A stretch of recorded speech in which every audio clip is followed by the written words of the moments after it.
Səbə surəsinin 39-cu ayəsində Allah Taala buyurur: "Qul, peyğəmbər de: İnnə Rabbi yəbsutur rizqə limən yeşə min ibadihi." Allah Taala istədiyi bəndəsinə geniş ruzi bəxş edər və yəqdiru ləh və bəzilərinin də ruzisini azaldar. Biz keçən cümə danışdıq. Nə üçün azalır, nə üçün çoxalır? Yəni bu Allah Taala'nın təqdiridir. Adam var ki, gecə-gündüz 24 saat çalışsa, hələ ruzisi nə qədərdir, o qədərdir. Adam da var ki, yox, hələ 12 saat çalışır, ya 8 saat çalışır, ruzisi çoxdur. Allah Taala'nın təqdiridir.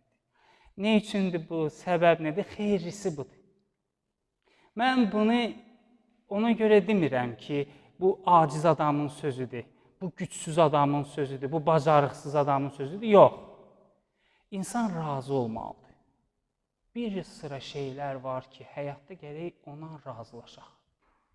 Belədir ki, razılaşmayıb nə edəcəyik?